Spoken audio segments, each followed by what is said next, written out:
Selamat datang di Edukasi Virtual.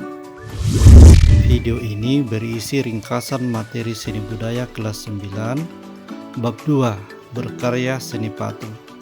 Namun sebelum lanjut, mari tekan tombol subscribe dan lonceng notifikasi agar tidak ketinggalan video terbaru dari kami.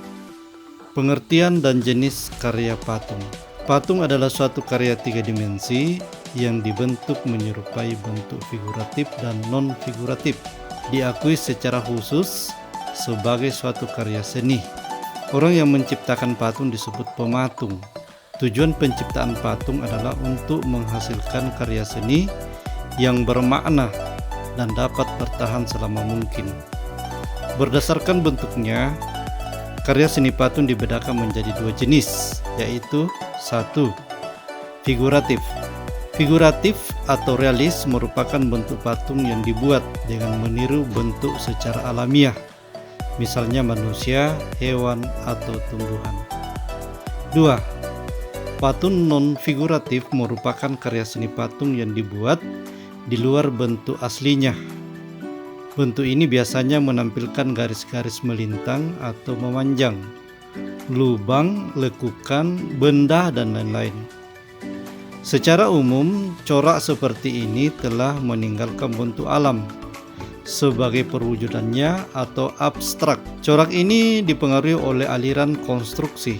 Bentuk patung ini dipandang sebagai bentuk konstruksi yang tersusun dari berbagai material seperti besi, plat, kawat, kayu, plastik, dan lainnya. Berdasarkan jenisnya, patung dapat dibedakan menjadi 2 kelompok, yaitu 1. Patung tunggal.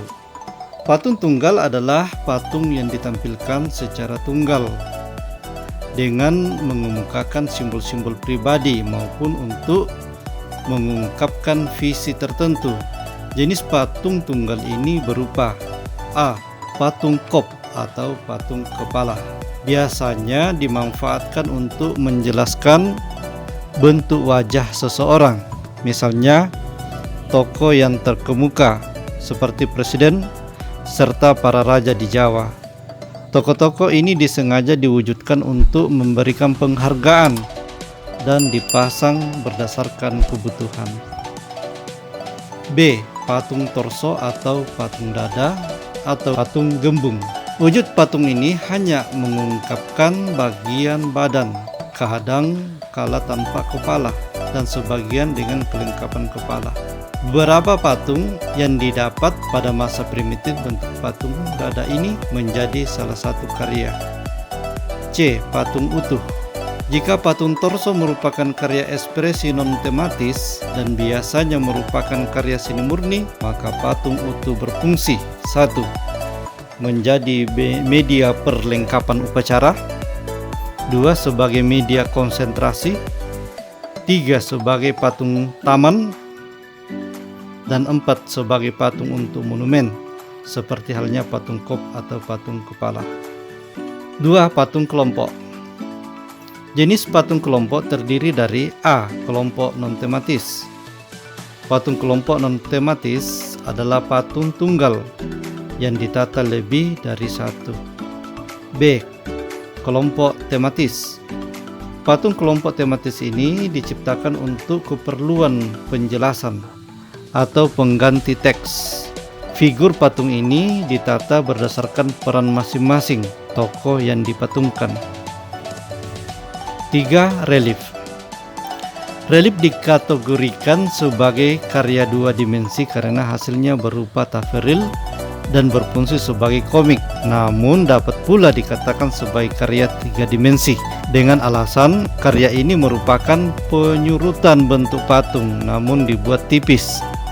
Secara garis besar, relief mempunyai jenis yang dikelompokkan berdasarkan tinggi rendahnya figur yang menempel pada taferil, yaitu A.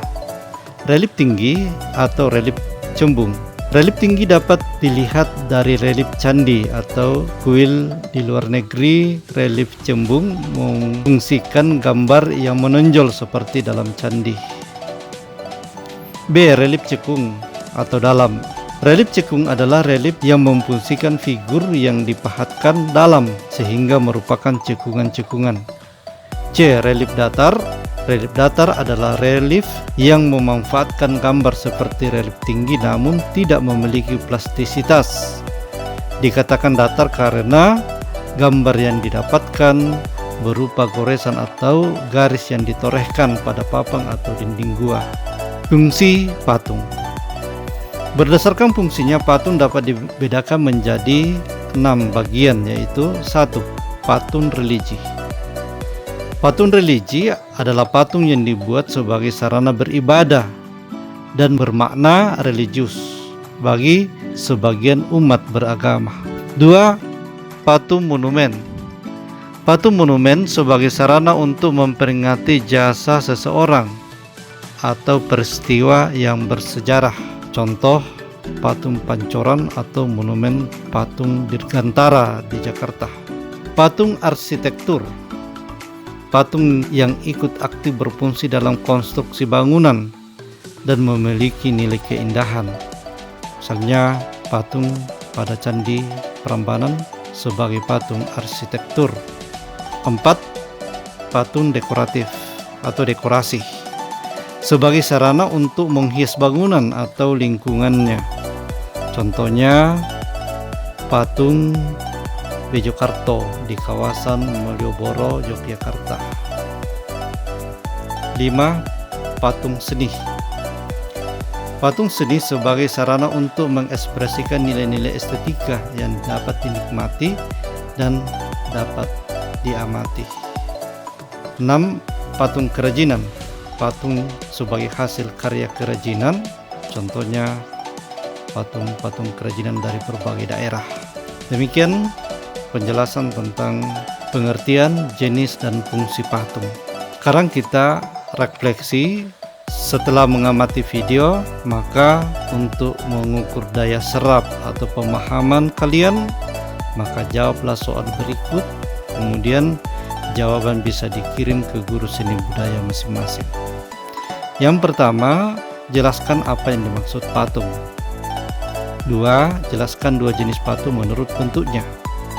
3. Jelaskan 3 kelompok patung menurut bentuk figuratif. Kemudian 4. Jelaskan 3 jenis relief. 5. Jelaskan 6 jenis patung menurut fungsinya.